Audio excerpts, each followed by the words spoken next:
오늘 함께 나눌 말씀은 고린도후서 1장 8절부터 9절까지의 말씀입니다. 고린도후서 1장 8절부터 9절까지 한 주씩 교도하겠습니다.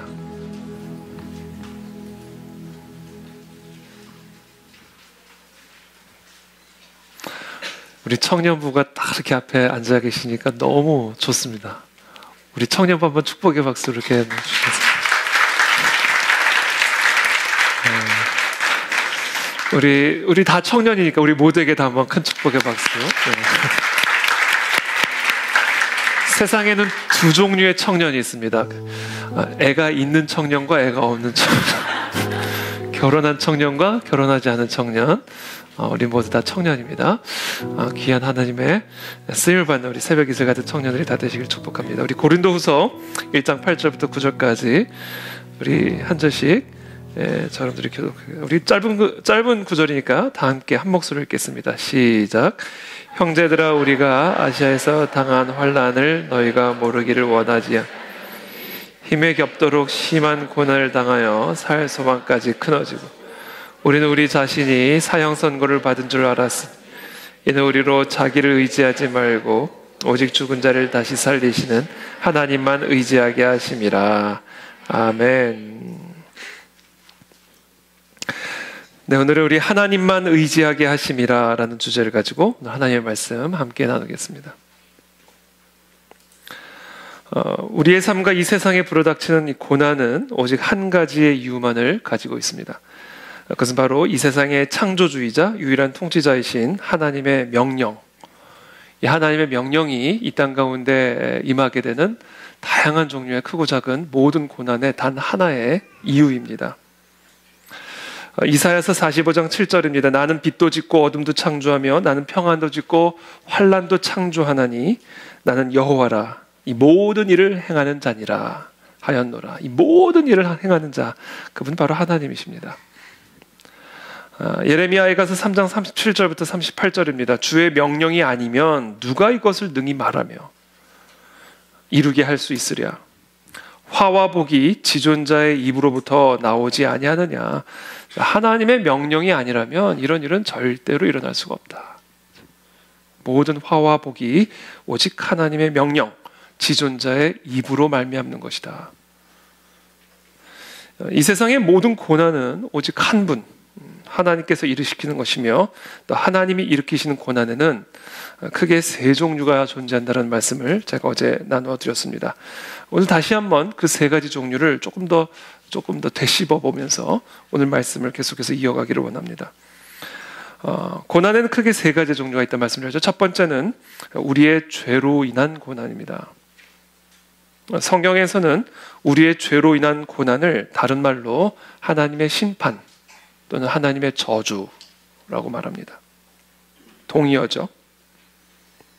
예레미야에 가서 3장 38절부터 39절입니다. 화와 복이 지존자의 입으로부터 나오지 아니하느냐. 살아있는 사람은 자기 죄들 때문에 벌을 받나니 어찌 원망하랴. 다 자신의 죄로 말미암아 하나님의 입에서부터 나오는 화와 복이 화가 임하게 된다라는 것을 예레미야는 우리에게 말씀하시죠. 자, 죄란 무엇입니까? 죄라는 것은 제가 계속해서 반복해서 말씀드리지만 생명 그 자체이신 하나님으로부터 멀어지는 것. 그래서 죄는 사망에 이르게 만드는 겁니다. 생명으로부터 멀어지게 만들기 때문에 그래요. 축복 그 자체이신, 축복의 근원이시며 축복 그 자체이신 하나님으로부터 떨어져 나가는 것이 죄예요. 그래서 저주에 임하게 되는 겁니다. 그런 의미에서 이와 같은 고난, 우리의 죄로 인해 당하는 고난은 하나님이 우리에게 부과하시는 고난이라기보다는 엄밀한 의미에서 하나님이 우리에게 부과하시는 고난이라기보다는 우리가 하나님이 정하신 그 영적인 질서와 법칙을 거스름으로 우리가 우리 자신에게 부과하는 일종의 자해적인 성격을 지닌 고난이라고 말할 수가 있습니다. 왜냐하면 생명으로부터 떠나서 사망에 이르기 때문에. 생명으로부터 떠나면 사망에 이르는 거잖아요. 축복으로부터 떠나면 저주에 이르는 거란 말이에요.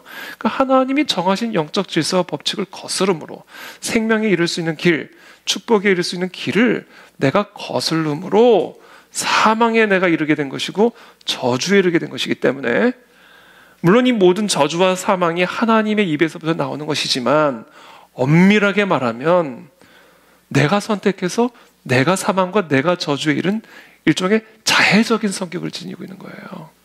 그래서 어리석다라고 말하는 겁니다. 성경에서 항상 우매하다, 눈이 멀었다, 귀가 먹었다, 이렇게 표현하시는 거예요. 그래서 자기 죄들 때문에 벌을 받나니 어찌 원망하랴. 자기가 자해를 하는데 누구를 원망하겠냐, 그 말씀을 하시는 것이죠. 신명기 30장 19절에서 20절입니다. 내가 오늘 하늘과 땅을 불러 너희에게 증거를 삼노라. 내가 생명과 사망과 복과 저주를 네 앞에 두었은즉 너와 네 자손이 살기 위하여 생명을 택하라, 이거예요. 네가 택하라, 이거예요. 그럼 생명을 택하는 것, 우리가 살기 위해서 저주와 복, 생명과 사망이 내 앞에 놓여져 있는데, 우리가 우리 자손과 함께 살기 위해서 생명을 택하는 것은 어떤 것인가? 네 하나님 여호와를 사랑하고 그 하나님의 말씀을 듣고 순종하며 또 그를 의지하라. 그게 우리가 생명을 선택하는 길이다. 왜? 그는 네 생명이니까. 그는 네 장수이시니까. 그분은 너의 축복이시니까. 그분을 사랑하고 그분의 음성을 듣고 순종하며 그분을 의지하는 게 생명을 선택하는 것이다. 그러니까 저주를 선택하지 마라, 그 이야기를 하시는 거예요. 그러니까 너무나 당연한 이치죠. 생명을 사랑해야 생명을 선택하는 것이고, 축복을 가까이 해야 축복을 선택하는 것이지. 축복을 멀리하면서 저주에 도달하게 되는 건 자연적인 이치예요. 생명을 멀리하면서 생명에 도달하는 게, 이거는 자연적인 원칙을 거스르는 거죠. 그래서 제가 말씀을 드린 겁니다. 이 죄로 인해 우리가 당하는 고난은 엄밀하게 말하면 하나님이 우리에게 부과하시는 저주라기보다는 내가 내 손으로 선택하는 자해적인 성격을 지니고 있는 고난이다라는 것을 여러분들이 알고 계셔야 돼요. 그래서 이것이 어리석은 일이고 우매한 일이고 답답한 일이다라는 거예요. 이와 같은 고난으로부터 우리가 벗어날 수 있는 길, 그러니까 우리의 죄로 인해서 당하는 이 고난으로부터 우리가 벗어날 수 있는 길은 하나예요. 회개예요. 우리가 우리의 의지를 가지고 선택을 가지고 돌아가는 겁니다. 생명으로, 축복으로 돌아가는 거예요. return, 그러면 restore, 그게 repent예요. 회개입니다. 죄로 인한 고난으로부터 벗어날 수 있는 유일한 길은 회개입니다. 자, 두 번째 종류의 고난을 어저께 말씀드렸습니다. 두 번째 종류의 고난은 바로 우리의 성장과 성숙을 위한 고난입니다. 이것은 꼭 죄가 있어서 당하는 고난은 아니에요. 우리가 고난을 당할 때 여러분 무조건 절망하거나 너무 낙심하지 않으셔도 돼요. 우리가 당하는 고난이 또는 우리의 삶에 임하는 여러 가지 환란이 다 우리의 죄 때문에 임하는 것 아니에요. 두 번째 종류의 고난이 있습니다. 그것은 우리의 성장과 성숙을 위해서 하나님이 허락하시는 고난입니다. 성경에서는 이런 고난을 다른 말로 하나님의 연단 또는 징계라고 표현을 하십니다. 첫 번째, 죄로 인한 고난은 저주 또는 심판. 우리의 성장과 성숙을 위해서 허락하신 고난은 연단 또는 징계. 그렇게 성경에서는 우리에게 가르쳐주고 계십니다. 자, 그렇다면 무엇의 성장과 성숙을 위한 고난인가? 하나님께 단단히 붙어있는 삶의 성장과 성숙을 위한 고난입니다. 생명을 누리려면 생명에 붙어 있어야 돼요. 축복을 누리려면 축복에 붙어 있어야 돼요. 근데 인간의 본성은 자꾸 거기서부터 떨어져 나가려는 이 어리석음과 우매함이 있단 말이에요. 그래서 하나님은 우리에게 어떤 성장과 성숙을 원하시는가? 어떻게 쓰는지 어떤 시련과 어떤 유혹 앞에서도 하나님에게 붙어있는 성장과 성숙을 원하세요. 그게 하나님이 우리에게 원하시는 성장과 성숙이에요. 어떤 시련이 와도 하나님에게 붙어 있고, 어떤 유혹이 와도 하나님의 말씀 앞에 붙어 있는 이 삶의 성장과 성숙을 원하시고, 바로 그와 같은 성장과 성숙을 위해서 우리에게 허락하시는 고난이 있어요. 우리는 그와 같은 고난을 하나님의 연단 또는 하나님의 징계라고 부르는 겁니다.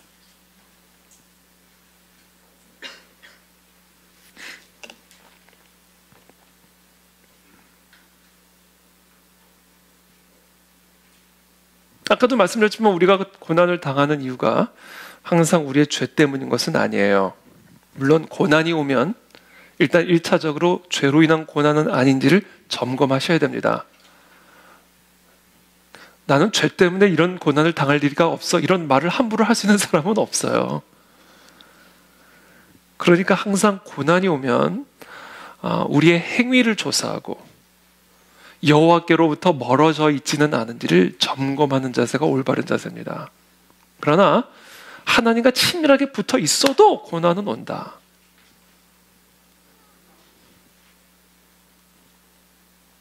욥의 세 친구들은 욥이 고난을 당하는 이유가 욥의 죄 때문이라고 줄기차게 주장해 왔습니다.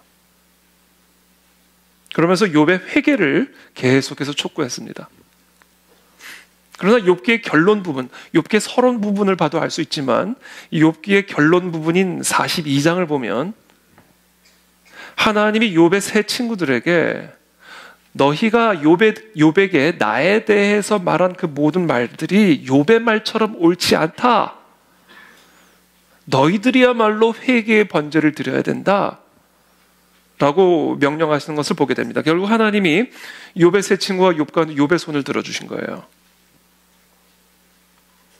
욥의 고난은 욥의 죄 때문에 당한 고난이 아니었어요. 욥의 성장과 성숙을 위한 고난이었습니다.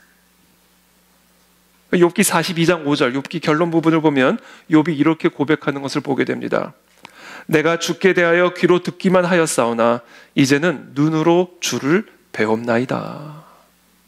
이게 욥기의 결론입니다. 고난 이전에 욥이 누렸던 하나님과의 친밀함은 그저 하나님에 대하여 귀로 듣는 수준의 친밀함이었어요. 하나님에 대하여 귀로 듣는 수준의 친밀함이었습니다. 그런데 이 고난을 통하여 비로소 욥은 하나님을 자신의 눈으로 직접 볼 수 있는, 하나님의 음성을 자신의 귀로 직접 들을 수 있는 그런 수준의 친밀함을 누리게 되었음을 고백하고 있는 겁니다. 하나님에 대해 귀로 듣고 머리로만 알고 있었던 사람이 이제는 하나님을 영의 눈으로 보고 영으로 대화하며 단순히 하나님에 대해서 아는 수준이 아니라 이제는 하나님을 아는, 하나님을 체험하는 그런 수준의 친밀한 교제를 갖게 되었음을 고백하고 있는 거예요. 자, 우리 우리 모든 성도님들이 하나님에 대해서 머리로 알고 있는 그런 수준의 친밀감을 이제는 벗어나서 이제 하나님을 내 눈으로, 내 귀로 보고 들을 수 있는 그런 수준의 친밀함으로 성장하시기를 축복합니다. 하나님은 우리에게 그와 같은 성장과 성숙을 위해서 때로는 연단과 징계의 환난과 폭풍우들을 허락하신다라는 겁니다. 아마 여러분들도 많은 분들이 그렇게 간증하실 수 있을 거예요. 내가 통과한 다양한 종류의 폭풍과 흉년과 시련을 통해서 내가 얼마나 하나님과 친밀해졌는지. 정말 예전에 고난 이전의 나와 고난 이후의 나를 바라봤을 때 내가 하나님과의 그 친밀감이 얼마나 더 성장하고 성숙했는지를 아마 여러분들이 입으로 고백하실 수가 있을 겁니다. 이 욥의 고백처럼. 바로 그와 같은 고난이 우리를 위한 연단이고 징계의 고난이다. 하나님이 사랑하는 자에게 허락하시는, 사생자에게는 주지 않는, 친아들, 친딸에게만 주시는 그와 같은 징계와 연단의 고난이 있다라는 것이죠. 그래서 우리는 그와 같은 고난을 당할 때 물론 힘들고 어렵지만 그럼에도 불구하고 기뻐하라, 이렇게 얘기해요. 기쁨으로 슬픔을 이겨라. 슬픔이 없는 건 아니에요. 원통함이 없는 건 아니에요. 그러나 그 하나님과의 친밀감을 통해서 누리게 되는 그 기쁨과 축복을 비교해 봤을 때 이걸 충분히 덮어버리고도 남는 거다. 상쇄해버리고도 남는 기쁨이다.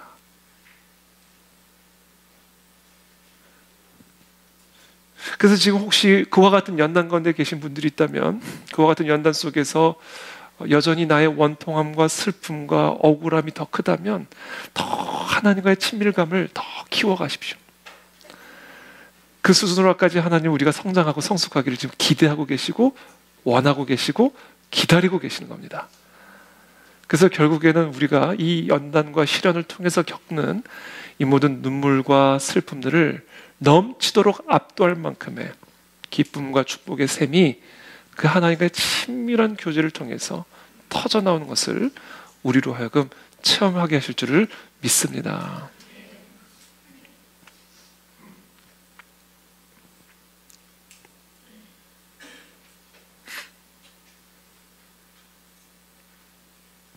그래서 이와 같은 고난에 대한 우리의 합당한 반응은 무엇인가? 그것은 바로 인내다. 인내. 이건 계속 키워가야 되는 거예요.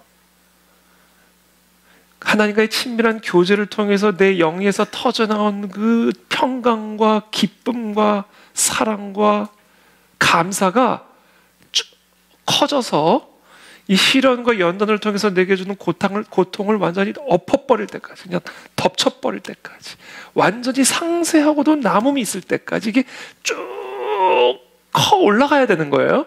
그래서 뭐가 필요하다? 버텨내는 게 필요하다는 거예요. 하나님과의 친밀한 교제를 누려가면서 그 인내하는 과정이 필수적이다. 그 인내를 통해서 하나님과의 친밀한 교제는 더 깊어져 가게 되는 것이고, 그 친밀한 교제가 더 깊어져 가면서 이 모든 어려움과 아픔을 덮어버리는, 눈물과 슬픔을 다 상쇄시켜버리는 기쁨의 샘이 터져나오게 되는 거란 말이에요. 그걸 가능하게 만드는 게 인내다, 인내.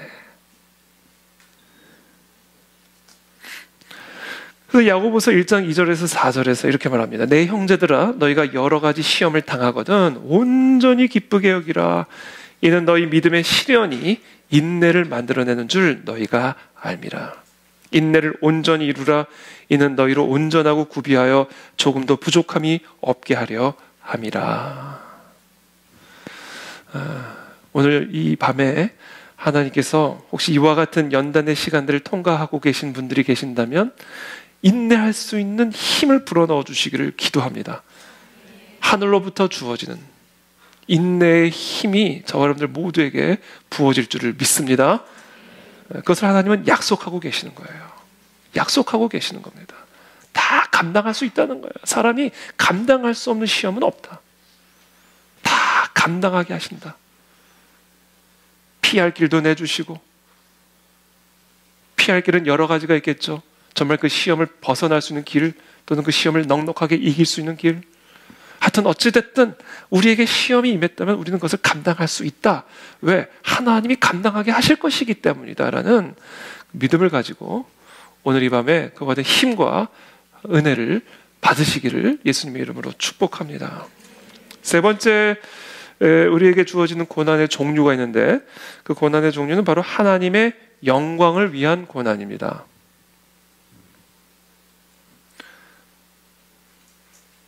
성경에서는 이와 같은 고난을 무엇이라고 부르는가? 영광이라고 불러요.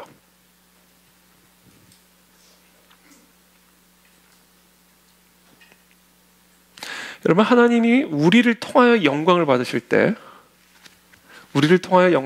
어떤 식으로 영광을 받으시는지 아세요? 우리를 영광스럽게 만들어주심으로써 영광을 받으십니다. 이게 하나님이 영광을 받으시는 방식이에요. 출애굽기 14장 18절입니다. 내가 바로와 그의 병거와 마병으로 말미암아 영광을 얻을 때에야 애굽 사람들이 나를 여호와인 줄 알리라 하시더니. 앞에는 홍해 바다가 넘실거리고 있고 뒤에는 애굽의 군대가 쫓아오고 있는 이런 진퇴양난의 순간, 도간에 든 쥐, 그래 하나님의 백성이라든지 하나님의 백성이라고 더니 꼴 좋다, 도간에 든 쥐, 너는 이제 죽었다. 하나님의 백성을 조롱하고 있는 이 애굽의 군대들, 그렇죠? 근데 그때 하나님이 뭐라고 말씀하세요? 내가 바로의 그 병거와 마병을 다 그 홍해 바다에 수장시킴으로 말미암아, 즉 내가 이스라엘 백성들을 구원해 줌으로 말미암아, 즉 내가 이스라엘 백성들과 함께하고 있음을 이 애굽의 군대들에게 보여줌으로 말미암아, 즉 내가 내 백성들을 영광스럽게 해줌으로 말미암아, 영광을 얻을 때에야 비로소 애굽 사람들이 나를 여호와인 줄 알게 되리라. 하나님은 어떻게 영광을 받으세요? 하나님의 자녀와 백성들을 영광스럽게 만들어 주심으로써 하나님이 영광을 받으십니다. 그래서 하나님의 영광과 나의 영광은 붙어 있어요. 내가 영광스러워짐으로 하나님의 영광을 받으세요. 왜냐하면 우리가 하나님의 자녀이기 때문에 그래요. 여러분, 우리의 자녀들이 영광스러워지면 누가 영광받아요? 부모가 영광받잖아요. 그러니까 부모들이 헌신하는 거 아니에요? 우리 자녀들 영광스러운 자녀들하고. 그럼 내가 영광이 되니까, 내가 영광을 받게 되니까. 자녀의 영광은 곧 부모의 영광이에요. 그와 동일한 원리입니다. 하나님은 하나님의 지혜와 하나님의 무한한 전능하심과 무한한 능력과 무한한 자원으로 하나님의 자녀들을 영광스럽게 세상 앞에 드러내심으로, 하나님이 영광을 받으심으로 세상 사람들이 다 내가 여호와인 줄 알리라. 이게 하나님이 영광을 받으시는 방식이에요. 이방 모든 나라가 여호와께서 이스라엘의 적군을 치셨다 함을 듣고 하나님을 두려워함으로 여호사밧의 나라가 태평하였으니 이는 그의 하나님이 사방에서 그들에게 평강을 주셨음이더라. 그렇죠? 사방에서, 정말 사방에서 여호사밧을 치겠다고 달려들었는데 여호사밧은 손 하나 까딱 안 하고 하나님이 그들을 다 무찌르시는 걸 그냥 보기만 했어요. 어제 우리 본문이죠. 하나님을 찬양했더니, 감사하며 찬양했더니 하나님의 음성이 임해요. 너는 두려워하지 말라. 이 전쟁은 내게 속한 것이니 너는 싸울 것이 하나도 없느니라. 너는 그냥 봐라. 진짜로 그렇게 된 거예요. 전쟁을 하러 나가는, 앞에 이제 찬양하는 사람들이 군대 앞에 나가서 행진을 하는데 그 다음날 보니까 자기들끼리 싸워가지고 자기들끼리 죽여가지고 자기들끼리 다 죽어 있는 거예요.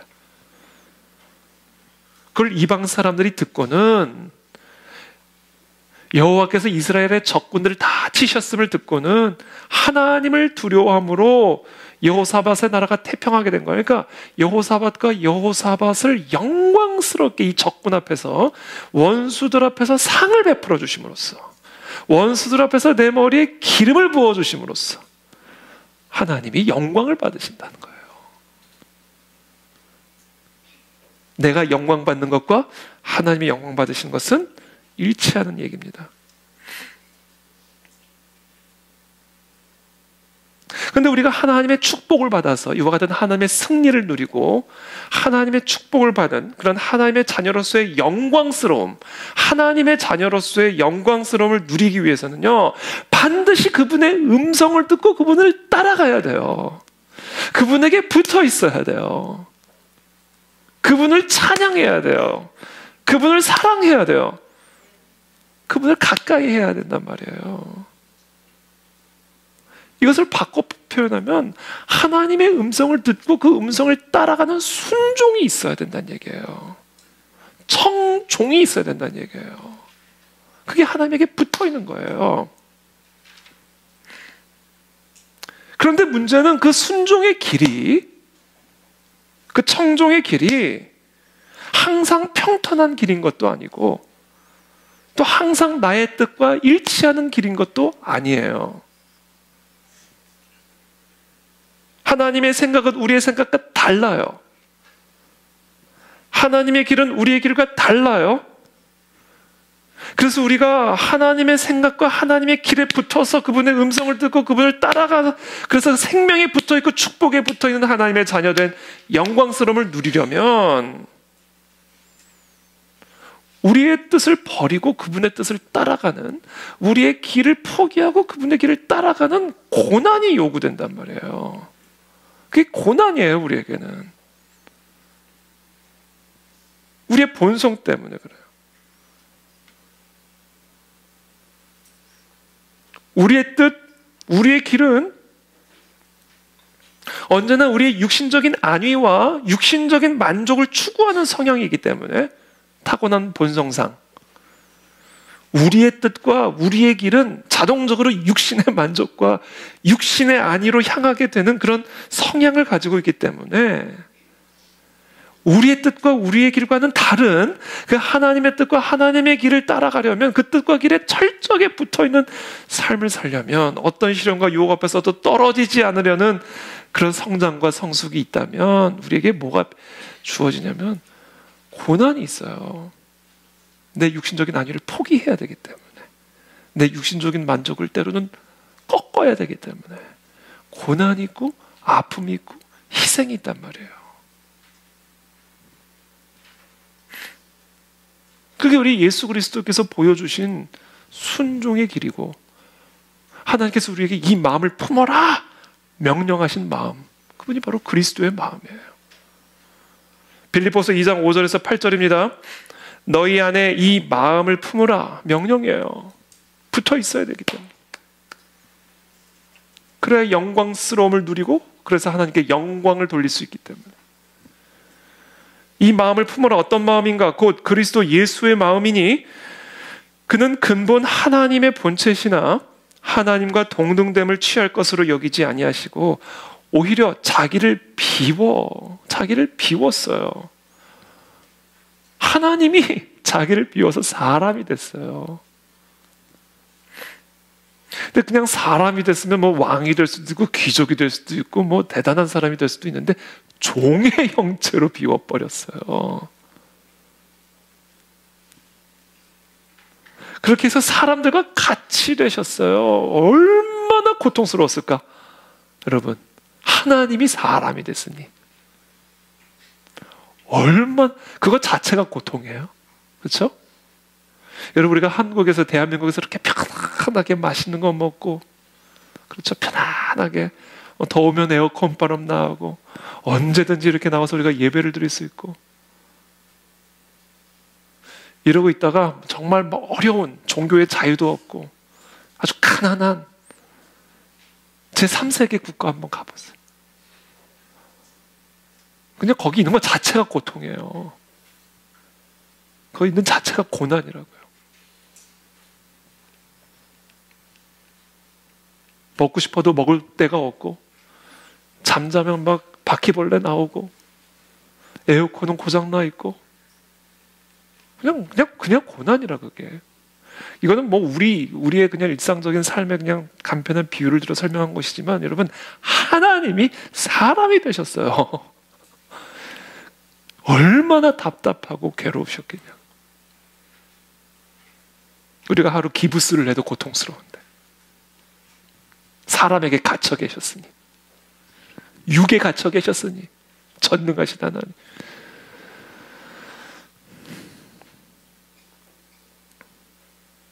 그렇게 자기를 낮추시고 죽기까지 복종, 게다가 죽기까지, 게다가 십자가에서 온몸이 발가벗겨져가지고 죄인의 모습으로 죽기까지 뭐 하셨다고요? 복종. 이게 다 왜 그런 거예요? 하나님의 음성에 청종하신 거란 말이에요. 네가 가라, 사람이 되라, 그래서 내 자녀들을 위해 모든 죄를 짊어지고 그들의 모든 죄값을 십자가에서 감당해라 명령하신 거란 말이에요.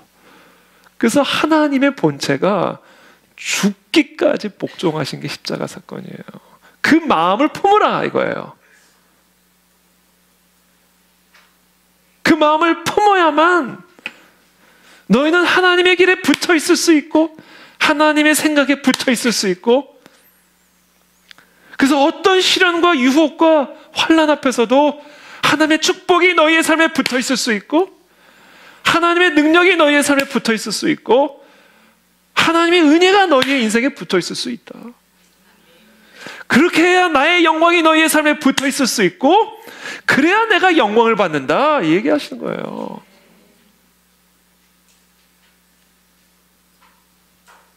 그래서 이 세 번째 종류의 고난은요, 하나님의 영광을 위한 고난이에요.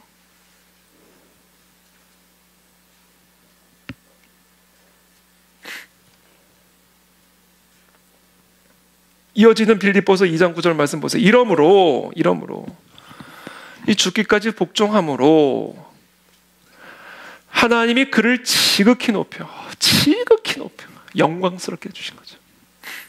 그렇게 죽기까지 복종했더니 죄인의 모습으로 십자가에 못 박혀 죽임당한 이분을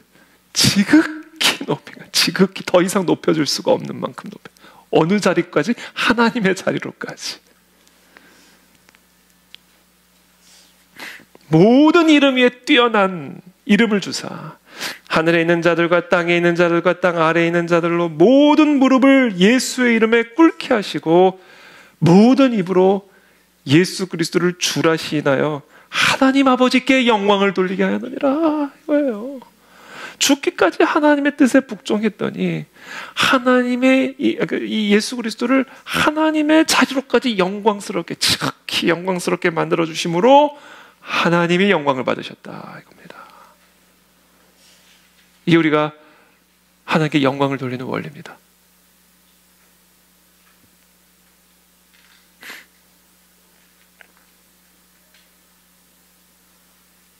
우리가 잘 되면 하나님 왜 어떤 상을 타거나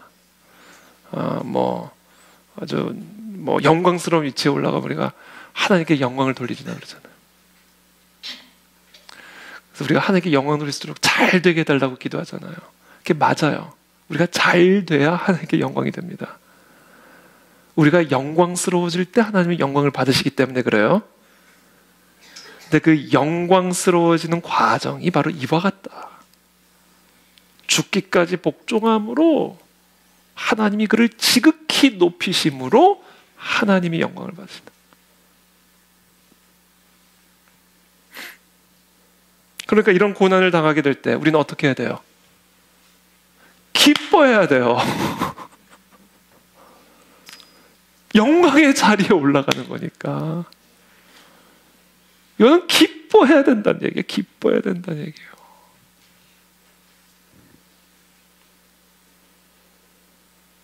그래서 이와 같은 종류의 고난, 이 세 번째 종류의 고난을 성경에서는 영광이라고 표현을 하고, 그래서 이 고난을 대한 우리 합당한 태도는 뭐예요?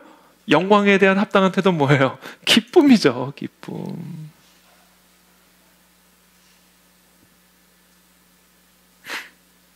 그래서 마태복음 5장 11, 12절에서 이렇게 말씀합니다. 나로 말미암아 너희를 욕하고 박해하고 거짓으로 너희를 거슬러 모든 악한 말을 할 때에는 너희에게 복이 있나니 기뻐하고 즐거워하라. 하늘에서 너희의 상이 큼이라. 너희 전에 있던 선지자들도 이같이 박해하였느니라. 말씀하시는 겁니다. 제가 지금까지 말씀드린 이 고난의 세 가지 종류는 동시에 이 고난의 세 가지 단계를 우리에게 가르쳐주고 계십니다. 하나님과 아무런 상관없이 살아가던, 그래서 하나님의 진노 아래 있던, 하나님의 저주 아래 있던, 하나님의 심판 아래 있던 죄인이 이 삶의 환난과 시련과 폭풍을 통해서 예수 그리스도의 대속의 은혜를 믿음으로 말미암아 받아들이게 되고, 그래서 하나님의 저주와 심판으로부터 구원을 받아 하나님의 자녀가 되게 하는 고난, 칭의를 위한 고난.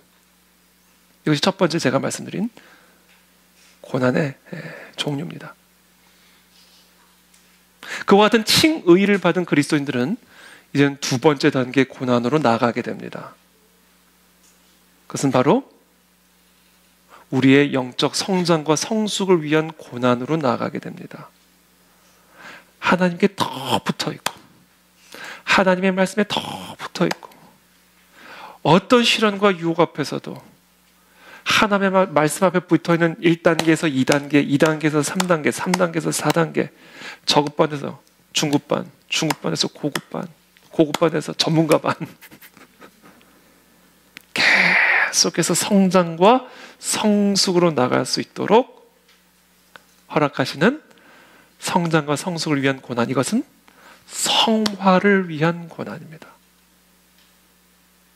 그래서 모든 그리스도인들은 다 이 성화를 위한 고난을 통과해야 되고 통과하게 되어 있습니다.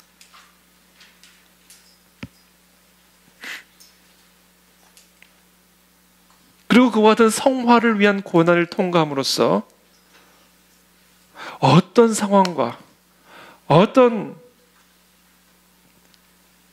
박해 앞에서도 하나님의 뜻과 하나님의 나라와 하나님의 약속, 하나님의 말씀에 끝까지 붙어 있고, 어떤 상황 속에서도 나의 길을 따라가지 않고 나의 생각을 따라가지 않고 그 모든 것들을 꺾고 포기하고 희생함으로써 끝까지 하나님의 뜻과 약속과 하나님에게 붙어 있는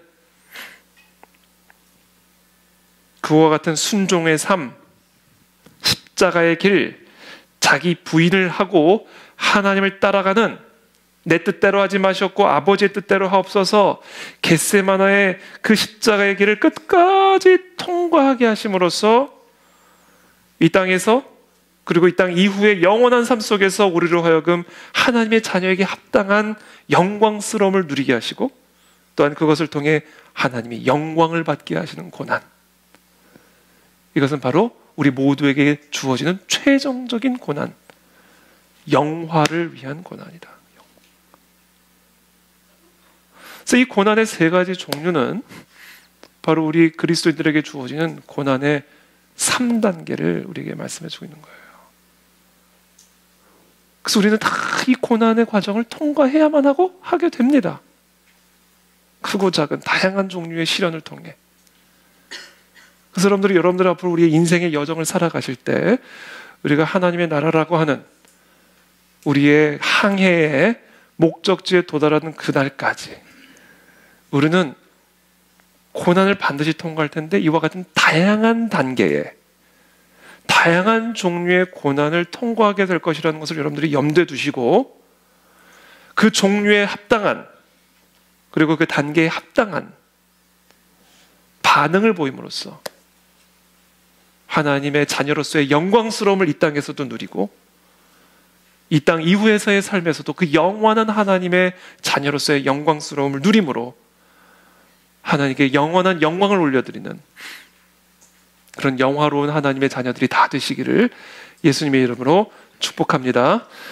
이것이 우리 모두가 통과해야만 하는 고난의 종류입니다.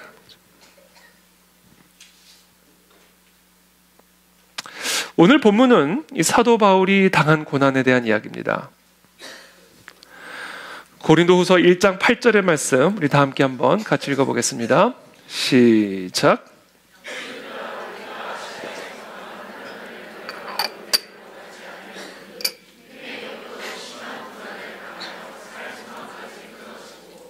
아멘. 형제들아, 우리가 아시아에서 당한 환난을 너희가 모르기를 원하지 아니하노니, 이것은 이제 강조법이죠. 꼭 알기를 원한다. 반드시 알아야만 한다 얘기하는 거예요. 우리가 아시아에서 당한 환난, 내가 아시아에서 당한 환난을 너희가 반드시 알아야만 하노니, 그 고난은 어떤 고난이었는가? 힘에 겹도록 심한 고난을 당하여 살 소망까지 끊어지는 고난이었다.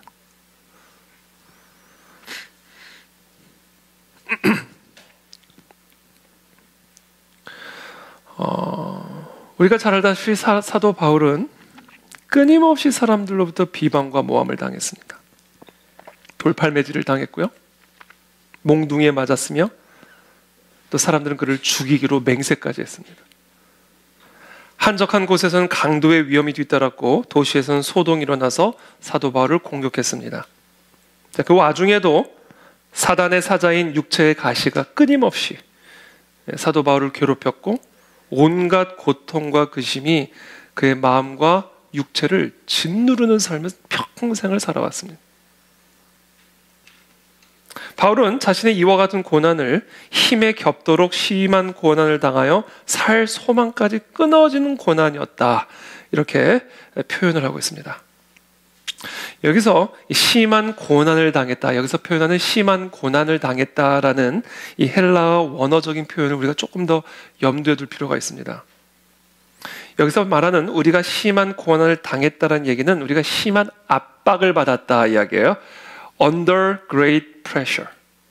엄청난 압력을 받았다는 거예요. 압박을 받았다는 거예요. 그래서 이 표현은 어떤 표현을 썼냐면 사람의 등에 어마어마한 무게의 짐이 이어져 가지고요.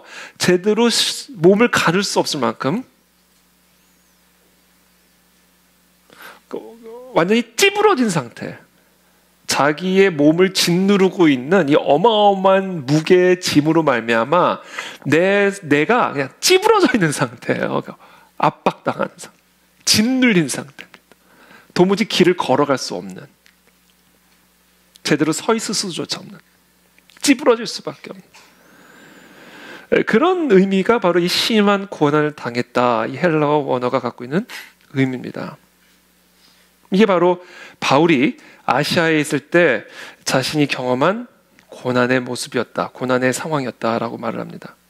게다가 바울은 그 말을 더 심지어 강조하기 위해서 그걸로도 부족했는지, 그걸로도 자신이 당한 고난을 표현하기는 부족했다고 생각했는지 그 말을 강조하기 위해서 힘에 겹도록 이라는 말을 덧붙입니다. 힘에 겹도록. 자신이 당하고 있는 고난은 자신이 견딜 수 있는 힘의 한계를 넘어선 고난이었다. 내 힘줄을 끊어내고 내 뇌회로를 끊어내버리고 내 근육을 다 끊어내버리는, 다 심장을 터져버리게 만드는, 내 힘으로 감당할 수 없는 심한 압박의 고난을 받았다 얘기해요. 짓눌림을 당했다. 그러니까 지금 힘에 겹도록 심한 고난을 당하여 살 소망까지 끊어졌다. 3단계로 자신의 고난의 고통을 강조하고 강화시키고 있는 것이죠. 그만 아주 깊은 바울의 탄식이 지금 이 표현 안에 들어가 있는 겁니다. 자, 그렇다면 하나님께서 이 위대한 하나님의 종, 이 거룩하고 거룩한 하나님의 위대한 종 사도 바울에게 이와 같은 환난을 허락하신 이유가 무엇일까? 죄 때문이었을까? 그건 아니에요. 고린도후서 1장 9절에서 이렇게 말합니다. 우리는 우리 자신이 사형 선고를 받은 줄 알았으니 이는 우리로 자기를 의지하지 말고 오직 죽은 자를 다시 살리시는 하나님만 의지하게 하심이라. 이게 목적이었어요, 여러분.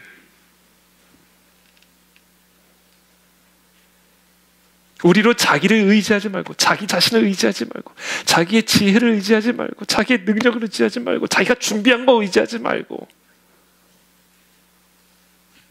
자기가 갖고 있는 거 의지하지 말고, 오직 죽은 자를 다시 살리신 하나님만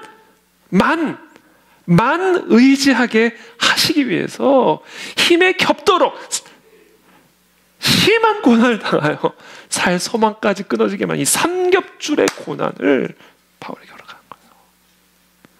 이게 핵심이에요. 하나님만 의지하게 하시기 위한 거예요. 이걸 하나님이 원하시는 거예요. 이게 우리가 영광스러워질 수 있는 길이요.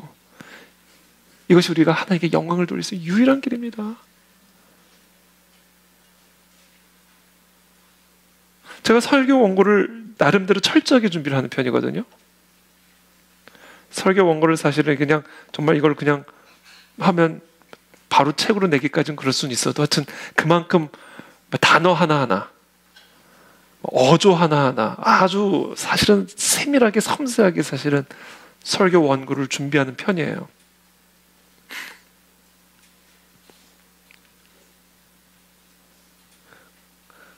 그러다 보니까 제가 설교를 할 때 설교 원고를 의지하는 마음이 생기는 거예요. 설교 원고를.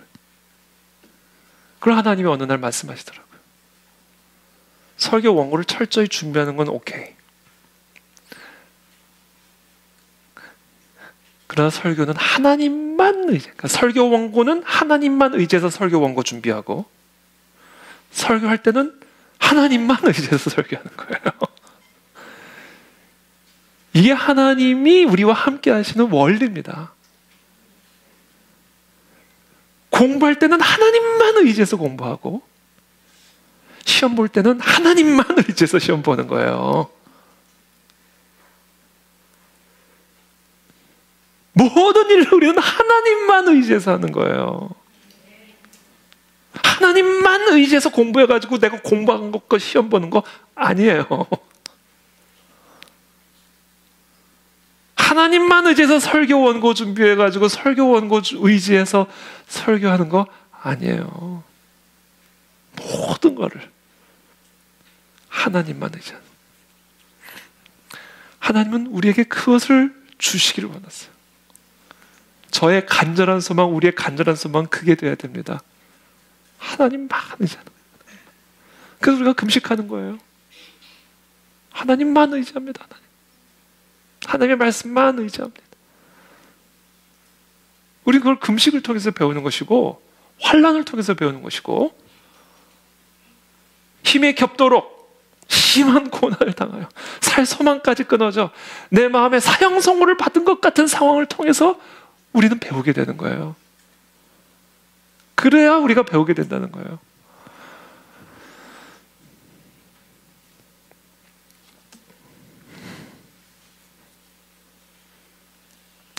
사도 바울을 포함해서 우리 모두는 우리의 조상 아담과 하와로부터 물려받은 선천적인 질병을 갖고 태어났습니다. 이거는 선천적인 질병, 불치병이에요.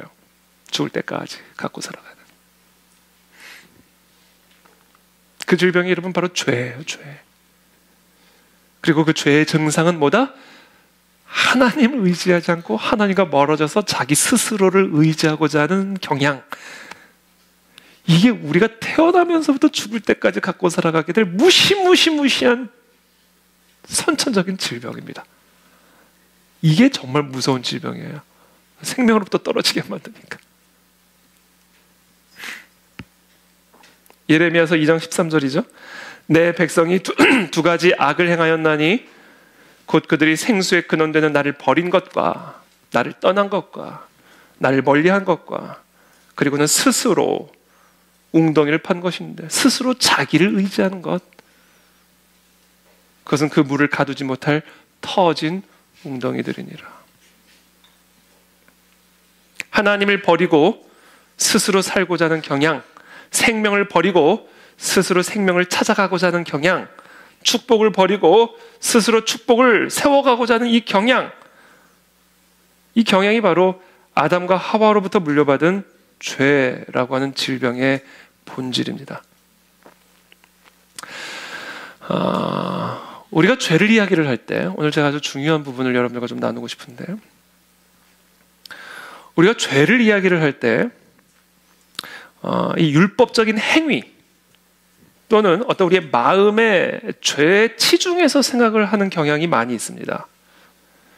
예를 들어서 거짓말하는 죄, 분노하는 죄, 미워하는 죄, 음란한 죄, 탐욕의 죄, 시기 질투하는 죄 등등, 우리 어떤 율법에 어긋나는 행위나 마음의 어떤 그런 죄들을 우리는 죄라고 치중해서 생각하는 경향이 있습니다.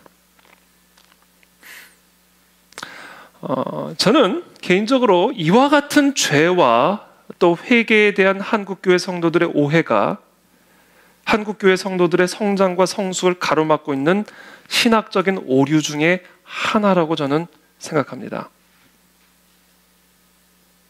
이와 같은 시기의 죄와 회개에 대한 가르침은 성도들의 삶에 죄책감만 계속해서 불어넣어주고 답답함만 계속해서 불어넣어주고, 그래서 신앙의 무기력증에 빠져버리게 만들어요. 성장과 성숙이 이루어질 수 없는 쳇바퀴 도는 시기에 진정한 변화를 가져다 주지 못하는 그런 덫에 빠지게 만들었다. 저는 그렇게 생각합니다. 물론 우리의 지금 말씀드린 율법적인 행위의 죄나 마음의 죄가 아닌 건 아니에요. 그래서 그와 같은 죄들에 대해서 우리가 회개를 하지 않아도 되는 것은 당연히 아니에요. 그러나 우리가 만약에 우리의 죄와 우리의 회개를 그와 같은 율법적인 행위 또는 마음의 죄에 국한해서 생각을 한다면 우리는 진정한 의미에서의 회개를 할 수 없을 뿐 아니라 진정한 삶의 변화를 경험할 수도 없을 겁니다. 그래서 실제로 삶의 변화가 없어요.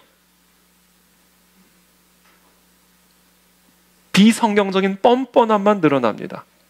다 그런 거지 뭐. 그거를 싸구려 은혜로 덮어버리는.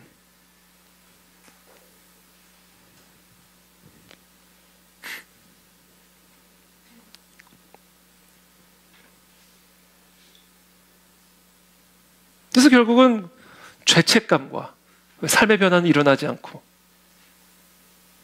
삶의 성숙은 일어나지 않으니까 계속된 죄책감과 율법의 짐에 짓눌린 그런 불행한 종교인의 삶을 살아가면서 그와 같은 불행한 종교인의 삶으로부터 탈피하기 위해 싸구려 은혜로 온몸을 치장한 뻔뻔한 죄인의 삶을 종교인이란 이름으로 살아가고 있는, 이것이 오늘날 한국교회와 성도들의 전 본질적인 문제라고 저는 생각합니다. 제가 좀 전에 위에서 말씀드린 그런 죄들, 율법적인 행위, 그렇죠? 하나님의 말씀에서 금지한, 예컨대 뭐 십계명, 그런 어떤 율법적인 행위를 범하는 죄나 또는 마음의 죄, 이와 같은 죄들은요, 엄밀하게 말하면 성경에서 말하는 죄가 아니에요. 죄의 열매들입니다. 죄의 열매들이니까 죄가 아닌 건 아니에요. 죄는 맞아요. 죄의 열매들이니까 죄는 맞아요. 그래서 성경에서도 그와 같은 죄의 열매들을 죄라고 부릅니다. 그러나 우리는 이 죄와 죄의 열매들을 분리해서 생각해 볼 필요가 있다는 거예요. 진정한 회개를 위해서. 그래서 진정한 삶의 변화를 이루기 위해서. 뭉뚱그려서 다 죄, 뭉뚱그려서 다 회개, 이렇게 말할 것이 아니라 엄밀하게 죄와 죄의 열매들을 분리해서 생각해 볼 필요가 있다는 거예요.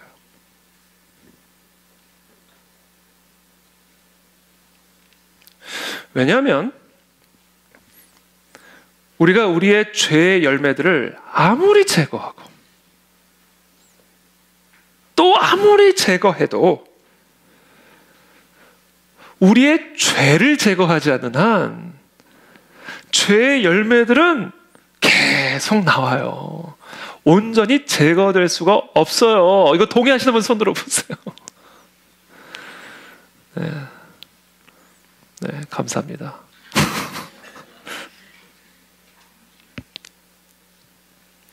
오늘 사과밭에 가가지고 사과나무에 달려있는 사과들을 제가 하나도 빠짐없이 모조리 다 따가지고 제 집에 가지고 와가지고 금식 끝나고 사과 주스 만들어 먹으려고 창고에 다 쌓아놨다고 한번 가정해 보세요. 오늘 당장은 사과나무에 달려있었던 그 사과 열매들이 다 사라진 것처럼 보이죠. 깨끗하게 다 따왔으니까. 그러나 사과나무가 살아있는 한 시간이 지나면 사과나무의 열매들은 반드시 다시 맺히게 되어 있어요. 왜 그래요? 사과나무가 살아있기 때문에 그래요. 사과는 사과나무로부터 맺혀지는 것이기 때문에 그래요. 그래서 사과 다 따와도 사과나무가 살아있으면 사과는 때가 되면 또 열려요.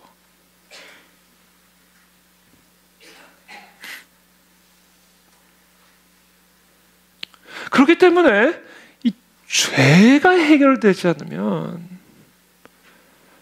죄의 열매들은 해결되지 않아요. 그냥 죄의 열매와 죄를 그냥 뭉뚱그려서 죄라고 이야기를 하니까, 그리고 뭉뚱그려서 회개를 이야기를 하니까 자꾸 사람의 행위에만 자꾸 집중을 하게 되고, 행위는 나아지지를 않고 나아질 수가 없으니까. 왜? 죄의 뿌리, 죄를 내버려 두고 죄의 열매를 아무리 뭐 논해봐야 이건 의미가 없는 거니까. 죄책감, 수치심, 절망감. 그렇다고 교회를 떠날 수는 없고, 불행한 종교인의 삶을 계속해서 쳇바퀴 돌듯 하는 거예요. 그러다 결국엔 도저히 못 살겠으니까 뻔뻔해져 버리는 거예요. 에라 나도 모르겠다, 그냥 배짝 버리는 거예요. 은혜다, 은혜. 나 사랑이야, 사랑, 막 이러는 거예요. 막 가는 거니까 결국 막 가버리는 거예요. 그 교회가 생명력이 죽어버린 거예요. 삶의 변화가 없는 거예요. 3, 40년을 신앙생활을 해도. 그래서 우리가 죄의 열매가 죄인데 좀 엄밀하게 성경에서 말하는 죄와 죄의 열매들을 분리해서 생각해 볼 필요가 있다는 말씀을 드리는 거예요. 진짜 회개를 위해서.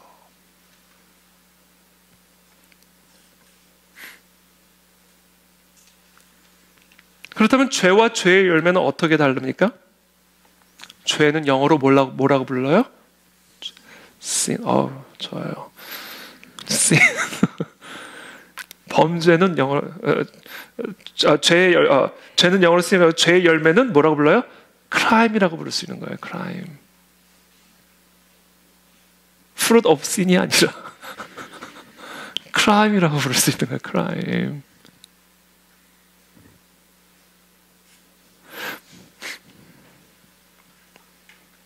죄는 죄고 죄의 열매는 범죄라고. 그러니까 죄와 범죄의 차이가 있다는 얘기예요.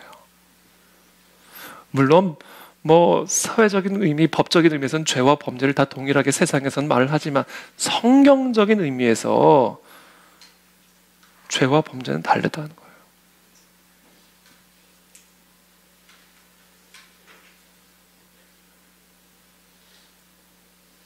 나무와 그 나무의 열매가 같은 거지만 엄밀하게 말하면 다른 것처럼, 죄와 죄의 열매는 같은 거지만 엄밀하게 말하면 다른 거예요. 자, 그렇다면 sin과 crime, 죄와 범죄는 성경적인 관점에서 어떻게 다른가? 죄는 제가 계속 반복해서 말씀을 드리지만 이제 이쯤 됐으면 이제 외셔야 돼요. 하나님을 떠난 게 죄예요. 네? 하나님과 멀어진 게 죄예요. 말씀과 멀어진 거, 생명과 멀어진 거, 축복과 멀어진 거, 이게 죄예요. 범죄는 뭐예요? 그 하나님을 떠난 인간에게서 나타나는 삶의 열매가 범죄예요. 하나님의 말씀을 떠난 인간에게서 나타나는 삶의 열매가 죄의 열매들이란 말이에요. 그게 사실상 같은 거지만 다른 거죠. 그런 의미에서 죄는 어떤 개념이에요? 관계적인 개념이에요. 하나님을 떠난 거니까. 하나님과의 관계를 끊은 거니까. 그런 의미에서 죄는, sin은 관계적인 개념이에요. 반면에 crime은, 죄의 열매는 어떤 개념이에요? 율법적인 개념이에요. 윤리적인 개념이에요. 행위적인 개념이에요.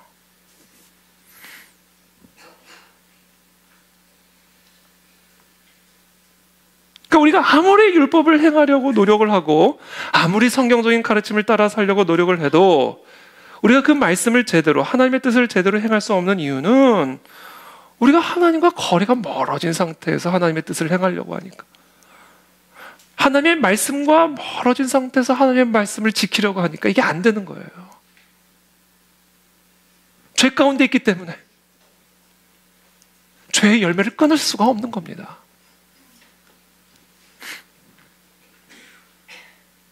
그래서 축복을 누릴 수도 없는 거예요. 영광스러움을 누릴 수도 없는 거예요. 그러니까 무엇이 먼저 선행이 돼야 돼요? 일단 인간이 하나님께로 돌아가는 것이 먼저 선행이 돼야 돼요. 일단 하나님의 말씀과 친밀한 교제를 누리는 삶, 기도의 자리, 말씀의 자리, 그래서 이 말씀과 기도를 통해 하나님과 친밀한 교제의 삶을 누리는 하나님께로 돌아가는 이 삶이 먼저 회복이 돼야 돼요. 우리가 그것을 뭐라고 부른다고요? Return, Restore, 그걸 우리 Repent. 그러면 자연스럽게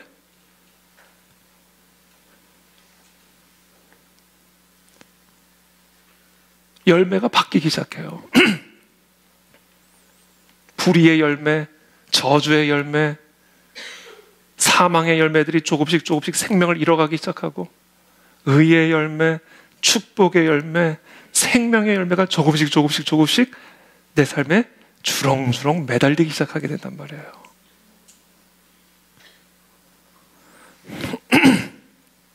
근데 여기서 문제가 있어요. 하나님을 떠난 인간은, 아까도 말씀드린 것처럼, 즉 죄인은 죄의 열매를 맺을 수밖에 없기 때문에 하나님의 기준에 부합하는 의의 열매를 맺을 수가 없어요. 그래서 그의 삶, 그 죄인의 삶에는 부패하고 더러운 삶의 열매를 맺을 수밖에 없어요. 근데 문제는 그런 죄인은 아무리 하나님께로 돌아가고 싶어도 그 부패하고 더러운 삶의 열매를 가지고는 거룩하신 하나님의 존전 앞으로 다시 돌아가고 싶어도 절대 돌아갈 수가 없어요.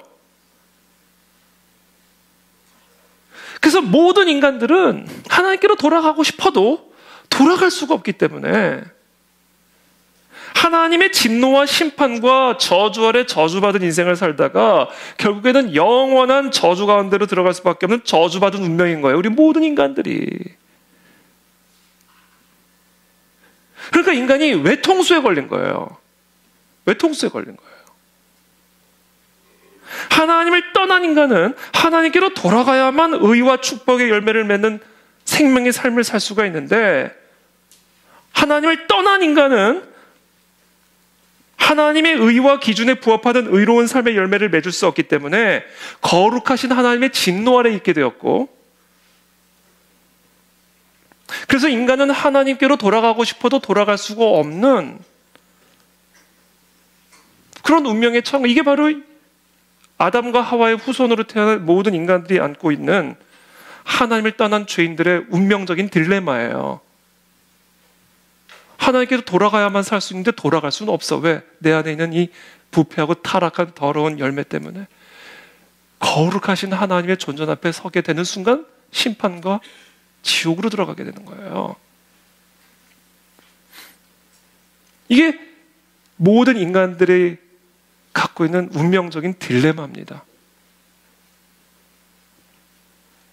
이 외통수에 걸린 이 인간의 이 딜레마의 문제를 어떻게 해결할 수 있을 것인가? 그 외통수를 해결하는 하나님의 지혜가 바로 예수 그리스도이신 거예요. 하나님의 본체이신 예수 그리스도께서 우리를 위한 하나님의 화목제물로 오셔가지고 우리의 모든 불의함과 우리의 모든 부패함과 우리의 모든 타락함으로 말미암은 하나님의 진노로부터 십자가의 속량으로 구원해 주시고, 우리는 그 속량의 은혜를 믿음으로 말미암아 의롭다 함을 아무 값 없이 받게 된 거예요. 그래서 이제는 우리가 하나님과 화목한 관계를 갖게 되었고, 그래서 이제는 우리 모두가 다 하나님께로 돌아갈 수 있는 길을 얻게 된 거예요. 그게 내가 길이요 진리요 생명이니 나로 말미암지 않고는 아버지께로 갈 자가 없느니라 예수님이 말씀하신 의미입니다. 그렇기 때문에 이제 우리가 그 예수 그리스도의 성령의 은혜를 믿음으로 의롭다함을 받은 우리 모두는요, 이제 하나님과의 친밀한 교제를 나눌 수 있는 자녀된 권세를 얻게 된 것 말이에요. 그게 권세란 말이에요. 우리에게 주어진 권세. 절대로 그렇게 할 수가 없었는데, 하나님의 음성을 듣고 싶어도 들을 수 없었고, 하나님을 만나고 싶어도 만날 수 없는데, 하나님을 알 수조차 없는 우리들이 이제는 하나님 아버지가 되고 하나님의 아들과 딸이 돼서 이제 하나님과 친밀한 교제를 누릴 수 있는 눈으로 보고 귀로 듣고 대화할 수 있는 친밀한 교제를 누릴 수 있는 관계가 됐단 말이에요. 예수 그리스도의 십자가로 말미암아. 그래서 이게 복음인 겁니다. 우리가 그런 권세를 얻은 자녀들이란 말이에요. 근데 너무나 황당하고 안타까운 거는 그 교제를 안 하고 있다는 거예요. 이게 너무 황당한 거예요. 교회를 나오는데 그리스도와 교제가 없는 신앙생활을 하는 거예요. 그리스도의 음성을 들어본 적도 없고, 음성을 들었다 그러면 어머머 어떻게 하는 거야 그거? 무슨 정말 황당한 시츄에이션인 거죠. 이게 예수님 보시기에는 길을 다 열어놔는, 교제할 생각은 안 하고 교회만 나오고 성도들하고 교제할 생각만 하고,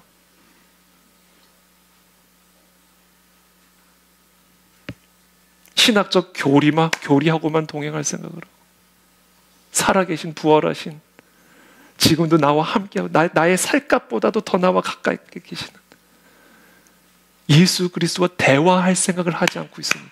예수님 보시기에는 너는 진짜 귀머거리다, 벙어리다, 속이 터지도록 외치고 싶지 않으시겠냐고 예수님. 여러분 여기 결혼하신 부부들 계시는데, 부부들 여러분 한 일주일만 서로 부부들끼리 대화 안 해보세요. 어떠세요? 행복한 표정을 지으세요. 여러분들이 친밀한 관계에 있는 사람이 있는데 한 달 동안 대화가 없이 같은 장소에 있다고 생각해 보세요. 그건 미치는 거예요.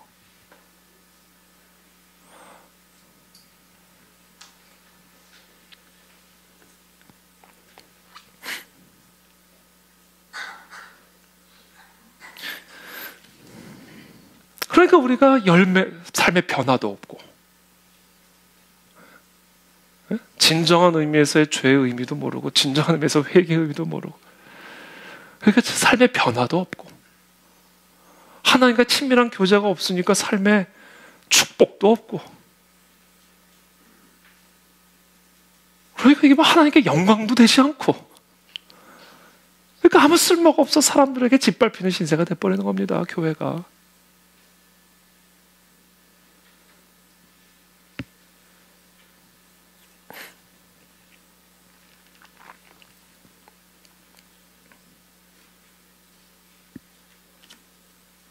이와 같은 복음의 진리를 예수님께서 요한복음 15장에서 포도나무와 가지의 비유를 통해서 우리에게 설명해 주시는 겁니다. 우리 한번 다 같이 한 목소리를 읽어보겠습니다. 시작.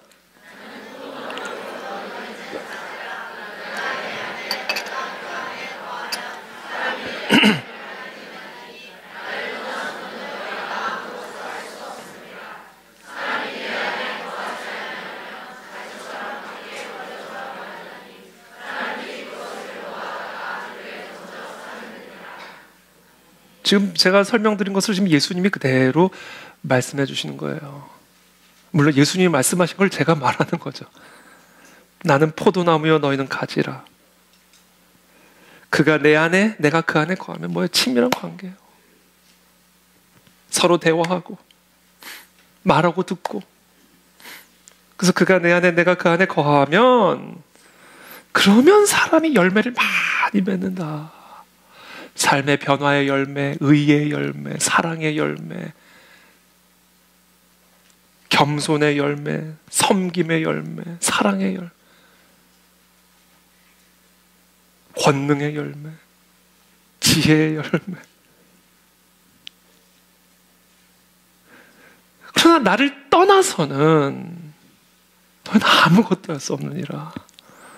아무런 열매도 맺을 수 없느니라. 엄밀하게 말하면 열매는 맺긴 맺죠. 죄의 열매, 불의의 열매, 탐욕의 열매,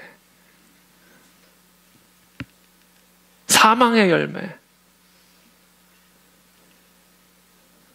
그래서 사람이 내 안에 거하지 아니하면, 나와 친밀한 교제, 말하고 듣고 친밀한 교제를 갖지 아니하면, 이게 가지처럼 밖에 버려져 가지고 마르나니 사람들이 그것을 모아다가 뭐예요? 불에 던져 사르느니라. 무서운 얘기입니다, 이거. 불에 던져 사르신대요. 그래서 제가 항상 강조하는 것이 뭐예요? 아무리 죄된 습관을 없애려고 노력해봐야 안 된다. 죄의 열매를 없애려면 죄를 없애야 돼요. 죄란 뭐예요? 하나님과 멀어진 관계예요. 하나님과 친밀한 관계를 누리지 않는 게 죄예요. 하나님에게 말하지 않고 하나님이 말하는 거 듣지 않는 거, 이게 죄예요. 오늘 여러분 하나님의 숙제 검사하셔야 되는데 갑자기 생각났어요. 숙제 검사 안 한 거. 하나님의 음성 듣고 오셨어요 오늘? 아멘. 이제 목소리가 계속 커지고 있어요. 첫날보다.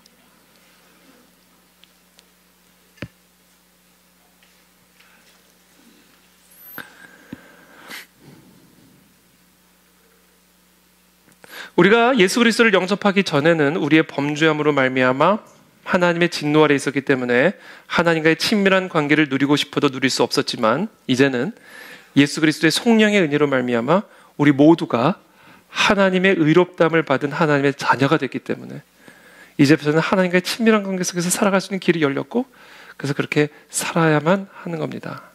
이게 복음이고 이게 신앙생활의 본질입니다. 전 이 부분에 대해서 한국 교회와 성도들이 심각한 오해에 빠졌다고 저는 생각합니다.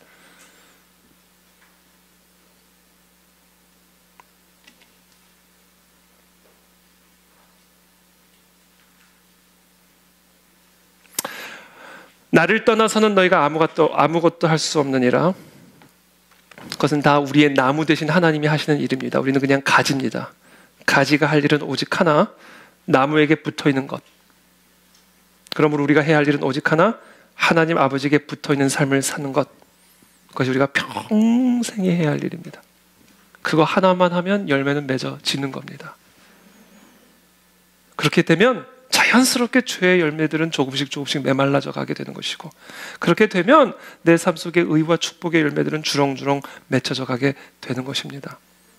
이것이 바로 열매 맺는 삶의 비밀이요, 하나님 나라의 비밀입니다.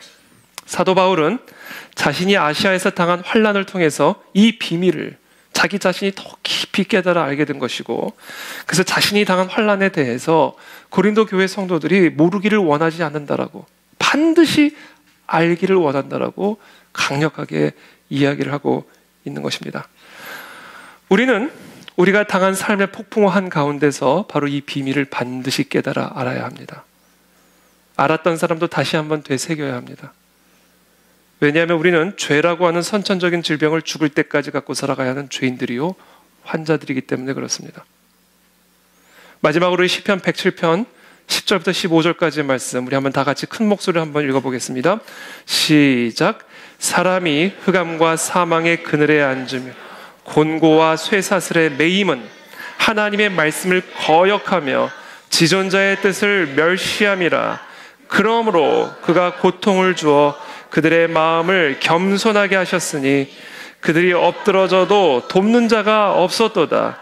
이에 그들이 그 환난 중에 여호와께 부르짖음에 그들의 고통에서 구원하시되 흑암과 사망의 그늘에서 인도하여 내시고 그들의 얽어맨 줄을 끊으셨도다. 여호와의 인자하심과 인생에게 행하신 기적으로 말미암아 그를 찬송할지로다. 아멘.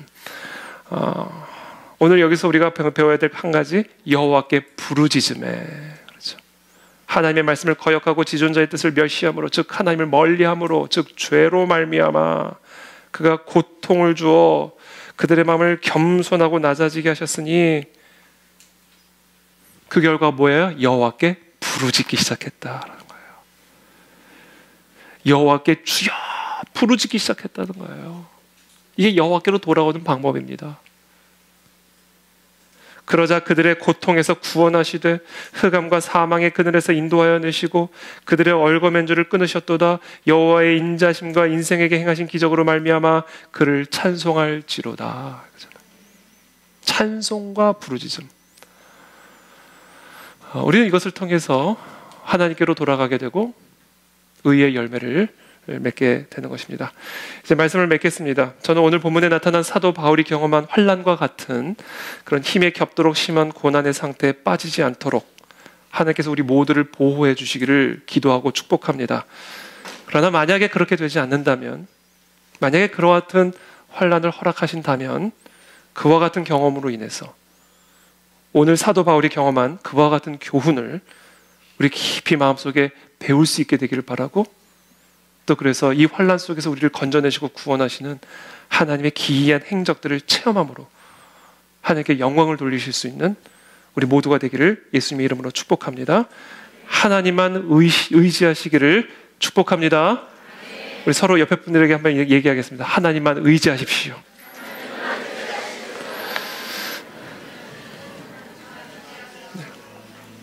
네, 우리 함께 기도하며 나가겠습니다.